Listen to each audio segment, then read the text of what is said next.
Okay. How many let you have him? It's showtime. Thank you. Okay, good evening, everybody, and thank you for joining us. Oh, you're going to kick me when I... Thank you for joining us and celebrating Penny's 80th birthday. And we're welcoming her into the very exclusive and prestigious Octogenarians Club, which isn't easy to say. I'm John. I'm Penny's brother and her favorite. And favorite brother. And along with sister Pam, we are hosts for tonight's presentation. Additionally, and you guys are in for a special treat tonight, we have the Grammy Award-winning singing group, the Penny Loafers. So, without further ado, all of us on stage are pleased to present the life and times of Penny Watkins, the musical. And here we go. It all started on a cold, blustery Christmas Eve night in a place far, far away. Well, it's Kansas. Penny was originally planning to show up on Christmas Day, but then decided to pop out the night before, so she didn't have to share her birthday well with you know who. And from that moment she entered the world, she was a precious gift from, well, let's let the Penny Loafers tell the story. Every time it rains, pennies from heaven. Don't you know each cloud contains pennies from heaven? And when you hear a thunder, don't run under a tree. It's pennies from heaven for you and me.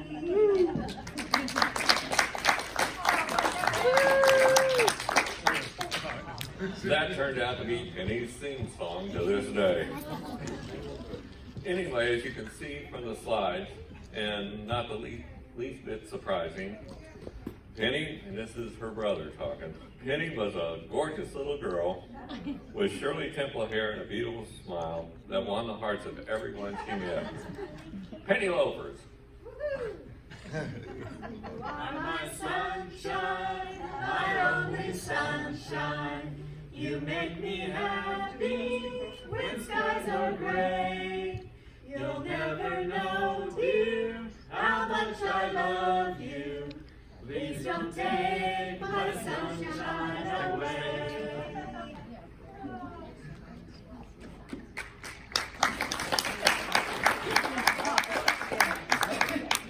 Doesn't she look like a Stepford wife? She was that too.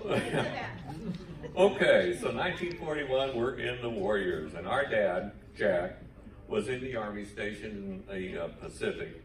And when the war finally ended, he came back to Kansas and announced that he decided to remain in the Army as an engineer and would be stationed in Guam to help rebuild that island.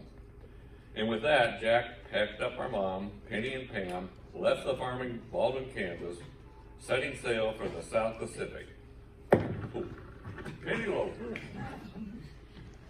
Somewhere beyond the sea, somewhere waiting for me, my love stands on golden sand and watches the ships that go sailing.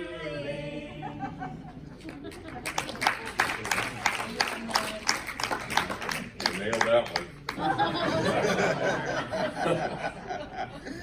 Penny's experience through her wonder years were typical of any girl her age, but then came high school. As her little brother, I looked up to her and thought she was a knockout and sort of a Doris Day, peaches and cream sort of way. And really she was. One year she was crowned DeMolay Queen in high school. And that meant she ruled over 300 boys, and she did it just like the Red Queen herself. And that had to be anybody's rule to rule over 300 boys. Anyway, this is the Penny Loafer spot. There she is, Miss America.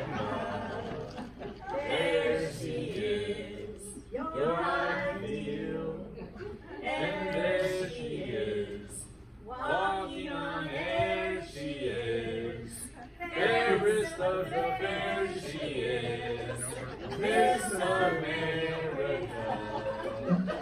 Wow!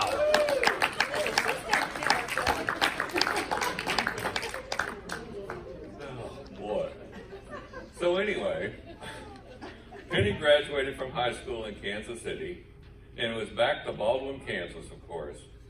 I don't know why, but she's there. And she enrolled in Baker University and became a member of the Zeta Tau Alpha sorority.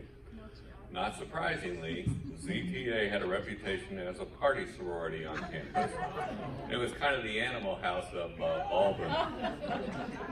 There at Baker, she met a tall, handsome fellow by the name of Robert Christian Korff III, or Bob. He was a surfer dude from California who loved fast cars, gnarly waves, and Olympia beer.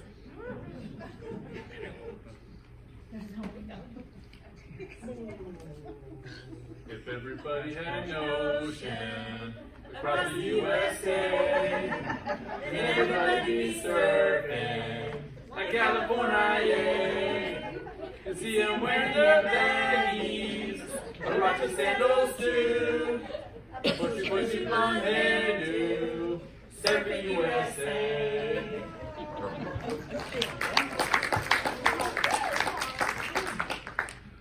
And I don't know what he was doing in Kansas either, but he was there. So, while in college, Penny and Bob fell in love, and it wasn't too much longer that they were marching down the aisle. They pulled up stakes in Kansas and went off to find their dream in Southern California, where they started a family. And their firstborn was Carrie, who's right there. Oh, cute. Everything was going great in Southern California until Bob let Penny know that while he loved his home state, hometown, and the whole lifestyle, his real dream was to run a cattle ranch in Fallon, Nevada. So Penny goes, what? Huh? Where? What? But he was her man, and for better or worse, she vowed to honor and obey. They packed up the baby, the dog, and everything else into a covered wagon, said goodbye to California, and set off to the wild and woolly Nevada desert. Keep moving, moving, moving, though they're disapproving. Keep them doggies moving right. Don't try to understand them, just rope and throw them random. Soon we'll be living high and wide. My heart's calculating, my true love will be waiting at the end of my ride.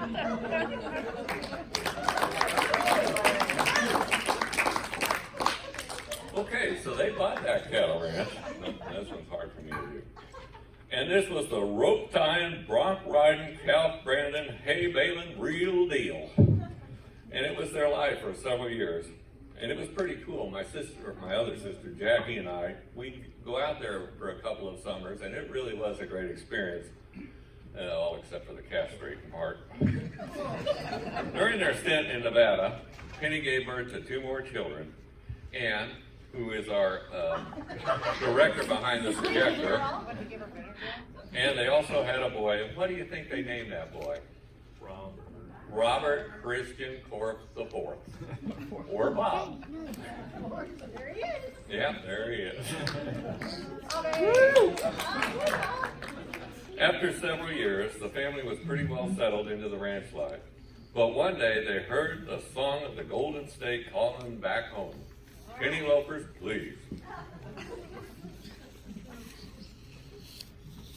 All the leaves are brown. All the leaves are brown, And the sky is gray.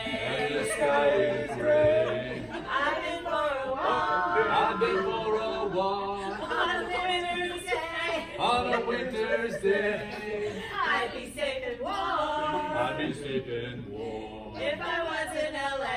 if I was in LA. California dreaming. California dreaming. That's a winter's day.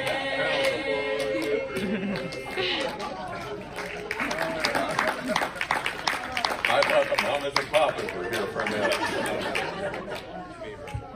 So, once again, They packed up the family pets and whatever else and put it all in that same wagon and moved it back to beautiful sunny Southern California. This time for good, or so they thought. Things were seemingly quite well for a long time in suburban California when one day Penny apparently had enough of the sun, the beach, the fun, the crazy lifestyle, maybe bomb. And so she gathered up the kids, the dogs, the cats, and the whole kit and caboodle, stuffed them all in the back of that wagon, and headed east to Tempe. I'm gonna wash that man right out of my hair. I'm gonna wash that man right out of my hair. I'm gonna wash that man right out of my hair and send him on his way.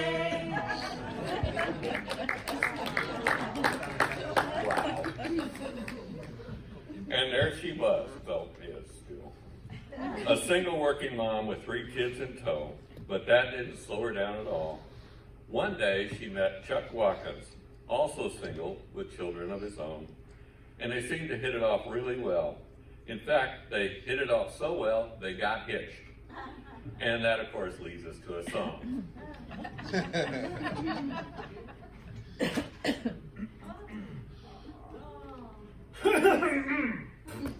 Here's a story of a Lovely lovely lady lady who was bringing up her children.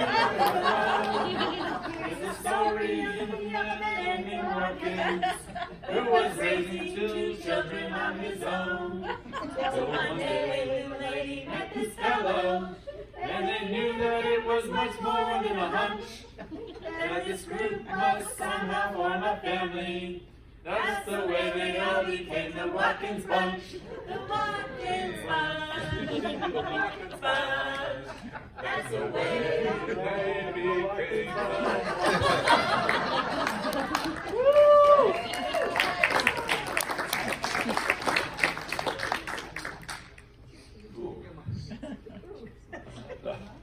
I need a moment to compose myself. They bought a beautiful boat that they took up to Canyon Lake and Lake Powell with however many of the Watkins bunch would go, and it was always a full boat and penny loafers.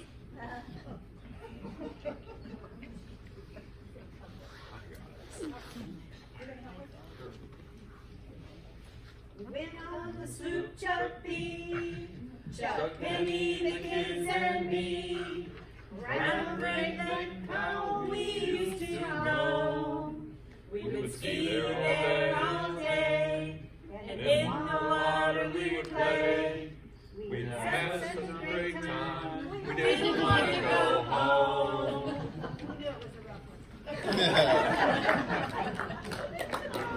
Boys never sounded that good. Okay, so let's switch gears a little bit. Here's just a couple of important facts that you may not know about Penny. Yeah, she's an accomplished artist, and seriously, has traveled internationally with a plein air painting. And as you can see, she does some great works up there. She also loves acting and has been a member of several theater groups over the years. She brought the house down as the lead while performing at the Chico State Prison in California. And I know. And that's a venue every aspiring actress covets as a catapult into the Hollywood A-list. Okay, on a sad note now, Chuck passed away in 2014, and the Watkins bunch laid a headstone commemorating Chuck hidden in a cove in Canyon Lake. Pretty cool. So, Penny is single again. The kids are grown.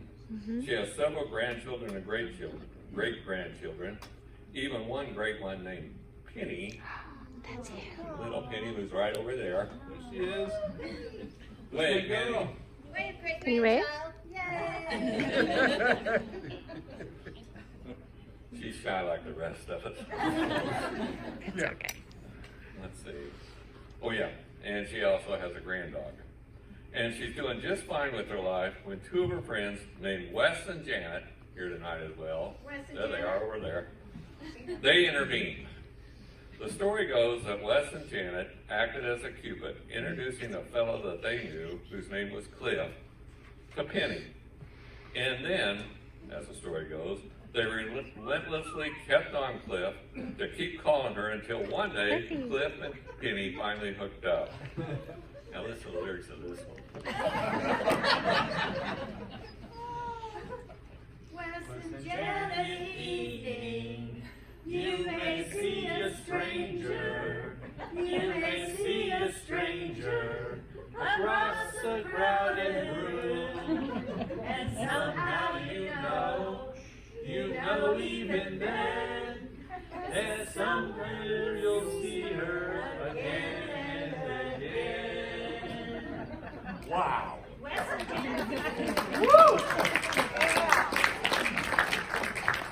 And that pretty much brings us up to date. Cliff and Penny are a fabulous pair. They're both quite active and apparently love to travel to places like Montana, New York, Northern California, or wherever the mood takes them. They like to visit children, grandchildren, friends, and relatives, occasionally a hospital, and just stay young and loving life. And that brings us up today as far as the life and times of Penny Watkins goes, the musical. And with that, we have the official state song of Kansas by none other than the fabulous, award-winning Penny Loafers.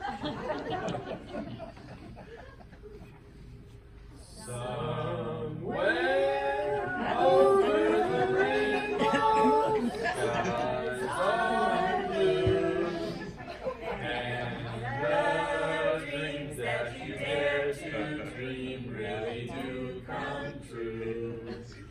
Someday I'll wish upon a star and wake up where the clouds are far behind me.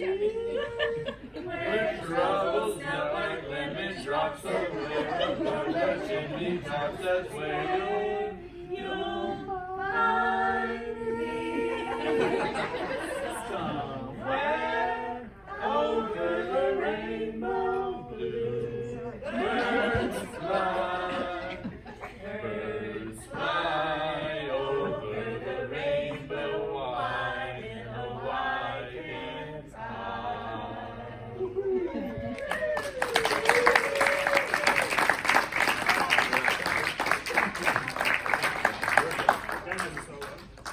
Yeah.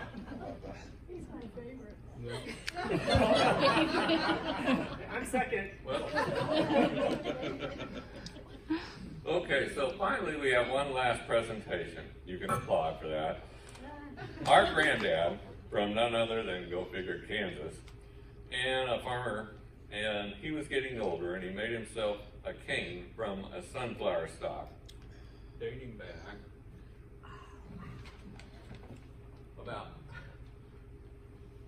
back about 50 years.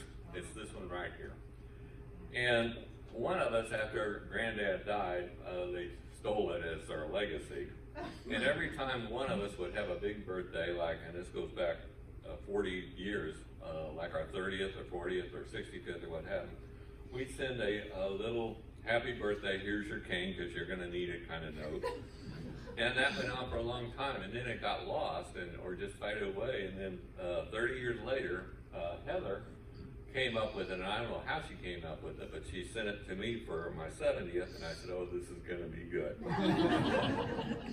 So mine is to Penny, and it says to Penny, you still don't show your age or act like it. Happy 80th birthday. Love, John.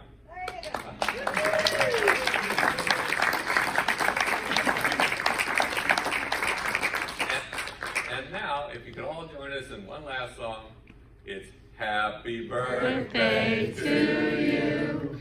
Happy birthday to you. Happy birthday, dear Penny. Happy birthday to you. Yeah, I know. It's your 80th birthday. Because it's nice. This also says to Penny from John, in the autumn of your years, use this so you won't fall. Happy 50th birthday. I have had this before. So thank you everybody for coming, and continue to eat and drink, and thank you very much I think. I'm so happy you're here. He's my favorite. The other one's standing right behind you. Thank you. Woo!